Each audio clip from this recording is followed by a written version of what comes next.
제가 봉독해 드리도록 하겠습니다. 사도행전 1장 6절에서 11절 말씀.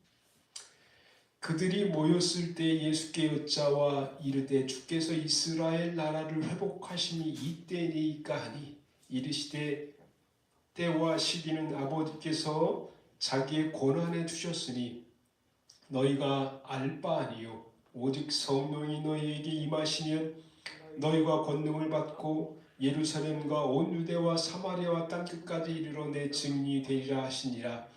이 말씀을 마치시고 그들이 보는데 올려져 가시니 구름이 그를 가리어 보이지 않게 하더라.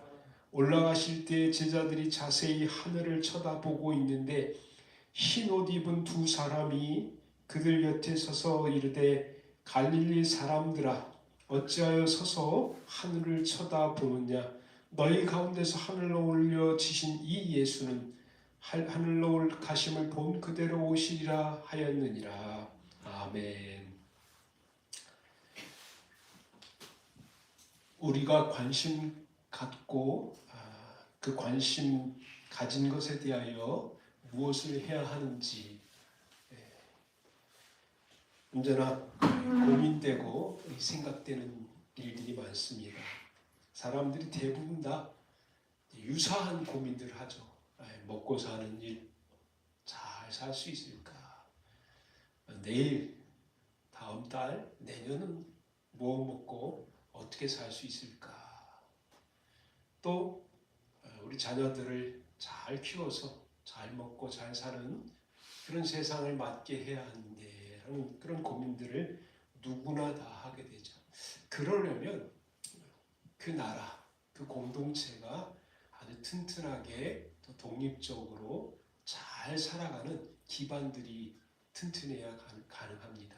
나라가 흔들리면 아무리 좋은 개인이 있다 해도 아무리 좋은 교회가 있다 해도 나라가 흔들리면 영향을 받게 돼 있습니다.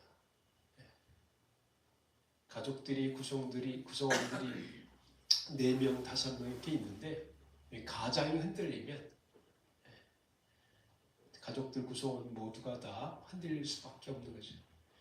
나라가 언제 어떤 모습을 갖춰가느냐에 따라서 우리의 삶에 아주 지대한 영향을 받게 되어 있습니다. 그래서 사실 궁금하죠. 이 나라가 어떻게 될 것인가. 내 삶을 내가 열심히 살면서도 나라가 잘못되면 쫓겨가는 생활을 살 수밖에 없게 되고, 또 전쟁이 일어나면 전쟁에 나가야 되게 되고, 또 흉년이 들거나 기근이 일어나면 또 먹을 것이 없어가지고 어려움을 당하게 되고, 요즘같이 이제 인플레이션이 아주 심각한 상태가 되면 이제 또 고민이죠. 왜냐하면 인플레이션이 내게도 영향을 주기 때문에 그렇습니다. 거기다 성장을 또 안 하면 우리 다음 세대 아이들에 대한 염려와 걱정들이 있게 되는 거죠. 이스라엘 나라의 백성들은 우리와 약간 비슷한 역사의 과정들을 겪어왔습니다. 큰 나라도 아니고 또 인구가 굉장히 많은 그런 민족도 아니고, 이 나라가 침공에 들어오면 또 거기에 대응하며 싸우다가 때로는 포로로 끌려가기도 하고 지배를 당하기도 하고 나라와 땅이 다 잃어버려서 주권 상실한 상태로 오랜 세월을 보내기도 했습니다. 이 당시만 해도 로마가 다 집권하던 시기에 있었기 때문에 오랜 세월 동안 이스라엘 독립적인 주권을 행사하지 못했던 시절이죠. 얼마나 우리나라 사람들이 일본 사람들을 미워합니까? 오랜 세월, 벌써 100년이 지났는데도 그 흔적, 그 상처, 그 아픔들을 우리가 다 안고 살지 않습니까? 로마 제국이 통치했던 이 이스라엘, 로마가 통치했던 나라들이 굉장히 많이 있었지만 성경은 이제 로마가 통치했던 시대에 예수님 당시의 이스라엘 모습을 담고 있기 때문에 그 작은 부분 내에서 이제 사건이 일어나게 되는 거죠. 이스라엘 사람들 중에 두 종류의 사람이 있었습니다. 언제나 독립운동하는 사람들. 그래서 로마 제국의 앞잡이로 일했던 사람들을 미워하고 또 죽이고 또 지나가던 길에 돌을 던지고, 그러니까 독립, 우리 주권을 가지고 우리가 살아가는 것이 그게 좋은 세상이고 제대로 된 나라이고 제대로 살아가는 것이다라고 굳게 믿고 이제 싸우는 독립 투사들이 많이 있었던 것을 볼 수가 있어요. 그런데 이 이스라엘 예수님은 그렇게 돌을 던지거나 전쟁을 하는 형태로 싸우지는 않았어요. 그렇다고 로마 제국 황제에게만 순종하고 하나님께 순종하지 말라라고 말하지도 않고 가이사의 것은 가이사에게 하나님의 것은 하나님께 드려라. 너희가 하나님도 잘 섬겨야 되고 지금 로마 제국 하에 있기 때문에 로마 제국에도 잘 따라가며 살아가라. 이게 두 개가 좀 잘 안 맞는 내용일 수 있죠. 충분히 그럴 수 있습니다. 안 맞는 내용이. 악한 왕도 잘 섬겨야 되고 그리고 하나님도 잘 섬겨야 되고 잘 안 맞을 수 있어요. 그럼에도 불구하고 예수님은 언제나 제도권 왕에게 순종하고 따랐어요. 그리고 너무 박해가 심하면 그 지역에서 약간 일탈해서 다른 지역으로 이주를 했죠. 그래서 예수님의 사역지들을 보면 복음 전하고 기적을 해했던 사역지들을 보면 세 개의 왕이 통치를 했었는데 유대 나라를 제일 악한 제일 나쁜 왕이 통치했던 지역에서 이제 밖으로 나가가지고 조금 순하고 부드러운 왕이 통치했던 지역에서 설교하고 병자를 치료하고 먹을 것을 대줬던 일들을 하게 되는 거죠. 그리고 나중에 이제 죽음을 맞이할 때 십자가를 지을 때에는 가장 악한 왕이 있었던 지역으로 와서 예루살렘으로 와가지고 붙잡히게 되고 채찍에 맞게 되고 죽임을 당하게 되는 일을 겪게 됩니다. 그래서 생각보다 굉장히 우리가 생각하는 것보다 아주 저항적인 활동을 한 것도 아니고 그렇다고 너무 순종적인 삶을 살아간 것도 아닌 형태로 보일 수가 있어요. 그러나 분명한 것은 언제나 예수님은 하나님의 나라에 대한 꿈을 꾸고 있었다라는 것입니다. 그래서 사실 이스라엘 백성들이 이스라엘 나라를 회복할 것에 대한 관심을 많이 가졌지만 예수님 말씀은 이스라엘 나라보다 하나님의 나라를 선포하고 가르쳤던 것을 볼 수가 있습니다. 오늘 본문을 통해서 하나님의 영역과 우리 인간의 영역, 하나님이 하시는 일과 내가 해야 될 일들을 좀 생각해 보려고 합니다. 첫 번째로는 주께서 이스라엘 나라를 회복하실 것이라 생각하지 말라. 이게 무슨 얘기냐? 이 이스라엘 백성들 입장에서는 자신의 나라의 독립이 우선이 나라가 잘 되는 게 내 삶의 가장 피부로 다가오는 좋은 결과를 가져오기 때문에 지금도 그렇죠. 여러분과 제가 나라가 잘 되기를 원하죠. 이 나라가 언제 GDP가 10만 달러 될 것이냐. 그리고 언제 우리나라 백성들이 미국보다 잘 살게 되고 중국보다 훨씬 많은 수가 될 것이냐. 이 나라에 대한 관심을 갖고 있어요. 그래서 하나님이 언제 우리에게 축복하시고 인도하셔서 이 나라를 강성한 나라로 만드실 것입니까? 이렇게 기도하기도 하고 관심을 표명하기도 하고 이야기도 합니다. 근데 재미난 게 하나님 그 부분에 그 문제에 대해서 그 일에 대해서 얘기하지 않는다는 거예요. 얘기하지 않는다는 거예요. 대한민국 나라에 대한 이야기를 하는 게 아니고 하나님은 여전히 하나님의 나라에 대한 이야기를 합니다. 대한민국이냐 중국이냐 미국이냐 그 나라들이 잘 되고 안 되고 그것에 대해서 얘기하는 것이 아니고 하나님이 주권이 있는 하나님이 주관하시는 하나님의 나라에 대한 이야기를 여전히 행하시고 계시다는 것입니다. 6절 말씀 보면 그들이 모였을 때에 예수께 여쭈어 이르되 주께서 이스라엘 나라를 회복하심이 이때니까 지금입니까? 라는 이야기예요. 이때가 이제 예수님이 부활하셔서 가르치실 때였거든요. 40일 동안 같이 있으면서 먹으시고 그리고 가르치시면서 마지막 승천하시기 전, 승천하시기 바로 전에 사람들이 모여서 궁금했죠. 주께서, 예수님께서 이스라엘 나라를 회복하실 때가 지금입니까? 언제입니까? 근데 이 부분에 대해서 예수님이 얘기 안 하셨다는 거예요. 얘기 안 하셨다. 그렇다고 이스라엘이 회복되지 않았냐? 회복됐죠. 우리가 잘 아는 바와 같이 우리가 해방을 맞는 그 시점에 1945년 시점에 이스라엘 나라가 회복돼서 다시 다 고토로 돌아오고 옛날 땅으로 돌아와서 지금 이스라엘 나라라는 나라가 형성이 되고 지금 이스라엘이 굉장히 강력한 영향력을 주는 그런 민족, 나라가 됐죠.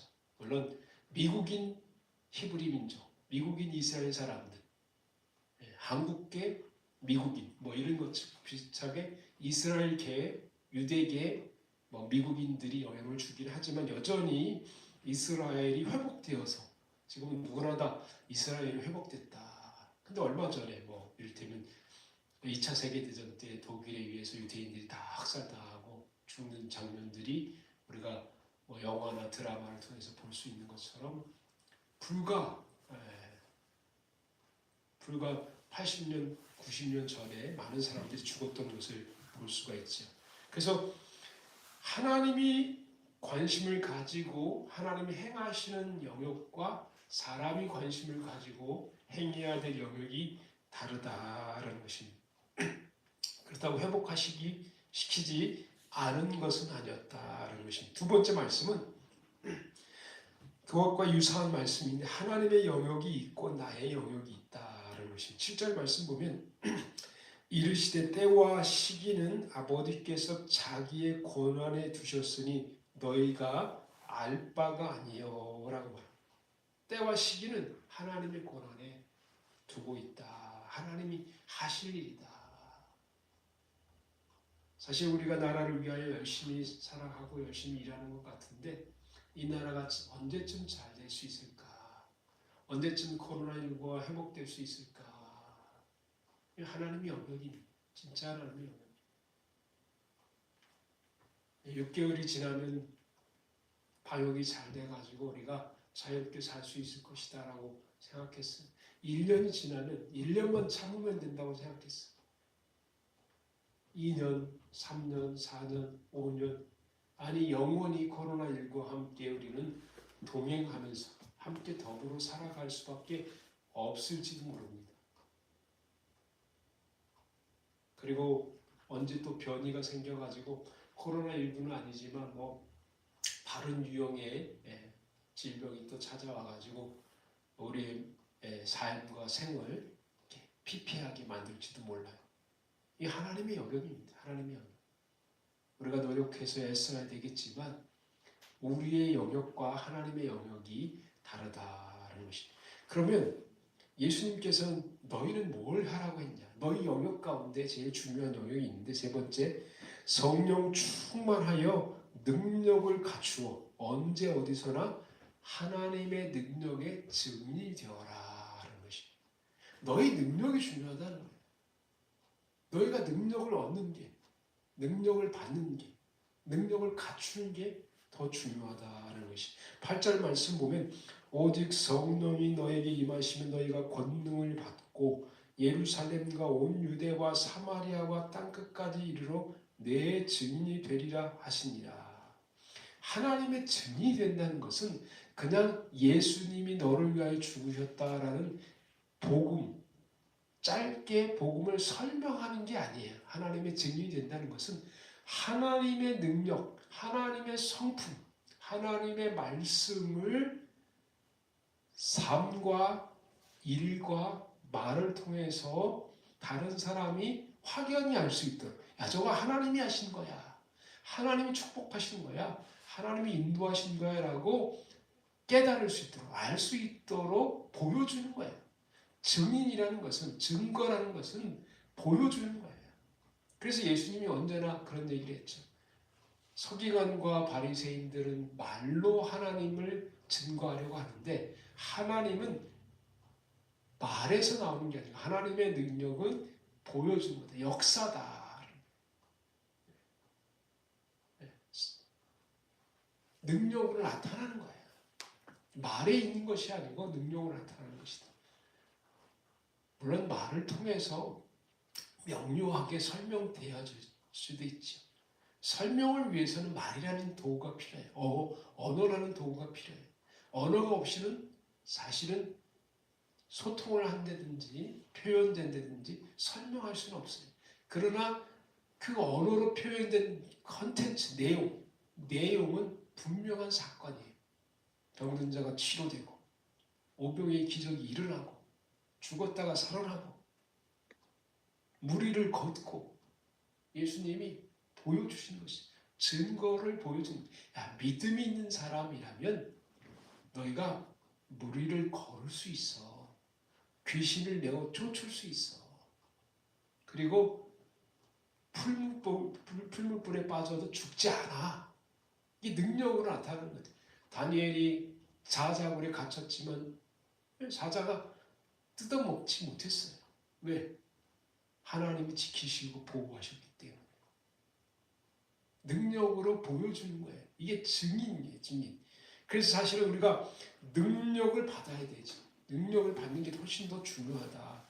때, 시기, 그리고 이 나라가 어떻게 될 것이냐, 이것에 대해서 관심을 가지고 그것에만 매여서 그것에만 이 나라가 어떻게 될까 이런 생각에만 젖어서 살지 말고 능력을 갖추어가라. 준비하라. 그런데 가장 중요한 준비는 성령의 임함을 받는 것, 하나님의 능력을 받는 것, 하나님이 충만한 것. 8절 말씀 보면 오직 성령이 너에게 임하시면 너희가 권능을 받고 예루살렘과 온 유대와 사마리아와 땅끝까지 이르러 내 증인이 되리라 하시니라. 성령이 너에게 임하시면 너희가 권능을 받는다. 근데 그 권능을 받고 예루살렘 지역뿐만 아니라 온 유대 지역까지 그리고 사마리아와 땅끝까지 이르러 하나님의 증인이 되리라. 사실 어디 가서 복음을 전하고 또 그가 예수를 믿고 그가 교회를 세우고 하는 일이 이게 쉬운 일이겠습니까? 엄청 에너지가 쏟아야져 이루어지는 일입니다. 한 사람의 가치관을 바꾸는 것, 한 사람의 진로를 바꾸는 것, 한 사람의 삶의 형태를 바꾸는 것 얼마나 어렵습니까? 누군가 우리가 가르치려고 한다면 그 아이가 내가 전하는 내용을 이해해가지고 자기 자상으로 만들기까지 어떤 경우에는 10,000번, 100,000번을 이야기해야 그가 이해해서 자기 것으로 삼는다고 합니다. 또 가르치고 또 이야기하고 또 보여주고 또 가르치고 또 이야기하고 또 보여주고 해야지만이 그가 교육이 돼가지고 이게 사실이구나 라는 그 확신을 갖게 된다고 합니다. 그것이 10,000번을 가르쳐야지만이 가능하다고 하는데 그만큼 이게 복음이 전달된다는 것이 어려운 일이에요. 누군가 전도해서 예수 믿게 되고 그가 교회 생활하고 예배드리면 하나님을 만나고 이런 생활을 한다는 것이 정말 어려운 일이에요. 그런데 성령이 임하면, 성령이 충만하면 그런 일들이 일어날 것이다. 그래서 우리가 해야 될 일은 뭐냐면 성령 충만해서 능력을 갖추고 있으면 하나님이 때와 시기를 잘 맞추어서 우리의 능력이 잘 발휘될 수 있도록 인도해 주신다. 공부하는 학생이 실력만 잘 갖추면 어떤 시험이 언제 주어지든지 잘 풀고 잘 해결하지 않겠습니까? 하나님의 영이신 성령이 우리 모두에게 충만해서 지혜가 있는 사람, 그리고 현명한 사람, 그리고 미래를 예측할 수 있는 사람, 그리고 건강한 사람 되시기를 주의 이름으로 축복드립니다. 정리해 보겠습니다. 하나님이 해주실 것만 기다리지 말아라. 때와 시기는 하나님의 영역이요 나의 영역은 성령 충만하여 어디든지 언제든지 능력을 발휘하며 사는 것이다. 우리가 어디 가든지 어떤 지역에 있든지